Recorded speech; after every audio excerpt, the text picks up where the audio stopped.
Hey everybody, Seth and Ryan here from Go-to-Market Advisors, bringing you another new series on what we're calling Executive Pipeline-isms and how to combat them. So if anybody has been in sales leadership or a sales rep or a sales manager, all the above, we've all sat through pipeline meetings where executives will tell us things and we all kind of roll our eyes. This is meant to be poke fun at that, but also to talk through how do you politely combat them to be more effective in your day to day, because they are isms as a kind of a joke, but they do affect how you go to market and also could have a big impact on your business. Cool. All right. Pipeline-ism number 4. Let's pull the deal in. My personal favorite, and can't tell you how many times I wanted to bash my head against the wall hearing that from the sales manager. Let's just pull the deal into the quarter, Seth. Sure. Let me think about doing that. So for anybody who's worked in sales, it's a surefire thing that you've heard this pipeline-ism before. I'm sure you've had an executive or CEO come to you and say, hey, what other deals can we pull into the quarter?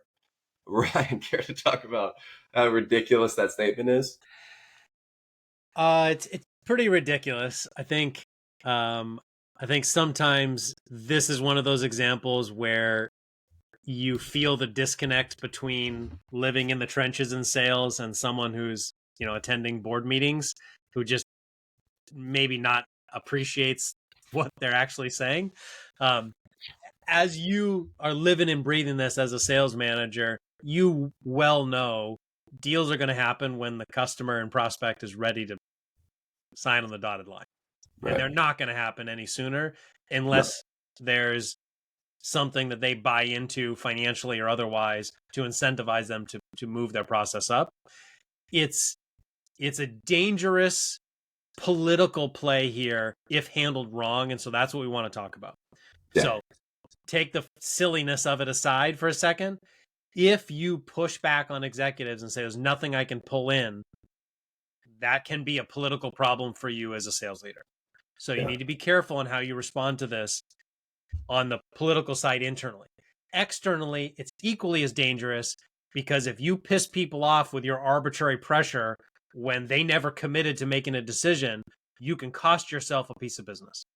Yeah. So let's talk about both sides of that. I'll take the first one, and then Seth, why don't you take the second one? So from a political standpoint, the answer that you should always have is, there may be something we can do. I will thoroughly investigate as a sales leader every and all avenues to bring in more revenue this quarter. Do not make firm commitments on what, meaning which deals, because if you don't know, you shouldn't commit to anything. And secondarily, I also wouldn't be explicit in any expectation, because that also puts you at risk. If you, we'll get another $100,000 and you don't, if they banked on that, now your credibility is shot. So I think the general tone is positive, optimistic. I'm going to go run it to ground and figure out what I can do. And then you should do that. I think the key thing, and what Seth's going to talk about, is the way to do it. So Seth, why don't we talk about, okay, I've committed that I'm going to go try, and I'm going to go work with my reps.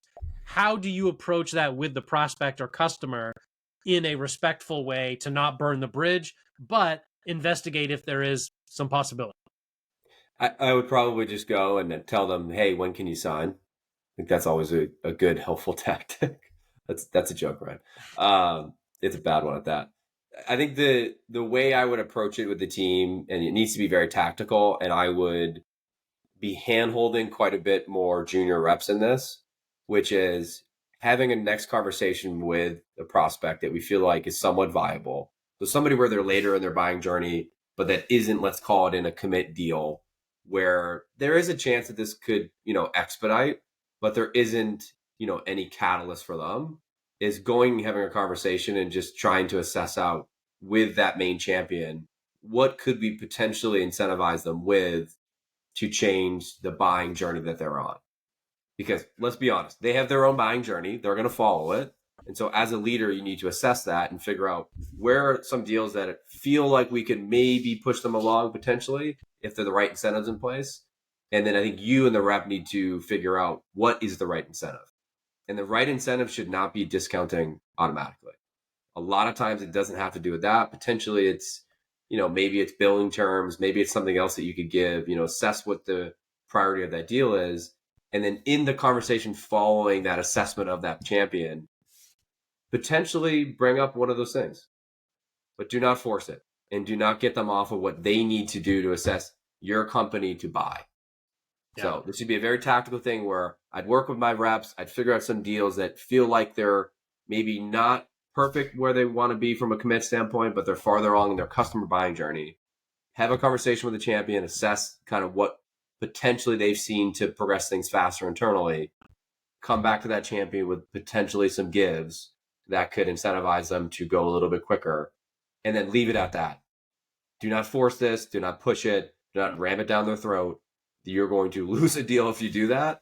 So I think that's a pretty simple tactical way to do it. Obviously, I'm not giving really tangible examples because it depends on the company, but I would really assess what you can give first. Do not give them a discount just off the bat. That is one of the worst things you can do as a sales leader. Yeah, so just to summarize that, one, start later stage deals only. Don't waste your time in an early stage deal trying to get someone to compress their buying cycle. It makes you look silly, and it also erodes whatever trust and credibility you've built up until that point. So late stage deals where you feel like you're already selected or maybe close to being selected, where maybe it's just logistics and legal and things from that point forward. Secondarily, it is a collaborative discussion. So it's not, hey, 10% off, you make a decision. You sound like a used car salesman. Have a conversation, manager to manager, executive to executive, however you want to facilitate it, where, hey, for us, it's the end of our quarter. I understand you've got your own process. Would you be open to a discussion about if you could make a decision earlier, if there was something on our side that we might be able to do to make that appealing to you? If the answer is no, respect where they stand in their process and just step out of it. Yeah. Lobbing over a generic offer is just a silly exercise. You've got to get a collaborative partner because they've got to go then incentivize internally their team to do something different. You've got to see if they're willing to even do that. And the biggest risk that you, as a sales leader, that you can articulate back up is that if we push too hard, we may not get the revenue ever. And I think that's on oftentimes executives, they obviously have board meetings and important things they need to get to, and they want to see quarter success. But quarter success shouldn't dictate revenue success long term. And so that's what you need to think through as a sales leader is, and you can politely push back and say, hey, look, I think we're pushing too hard and we're going to lose this deal if we keep doing it. Yep. Yep. So again, be political upstream, be strategic downstream, take your time with this. We know it sounds silly when you hear it. I promise you, as anyone who's spent any time in sales, you will definitely hear this. It's just a matter of time if you haven't already. But there is a way where you can approach it professionally and save your reputation upstream to your executive team. And also, maybe more importantly, save the trust and credibility that you and your team have built with your prospects to ensure that they come in, whether it's this quarter or not. Right.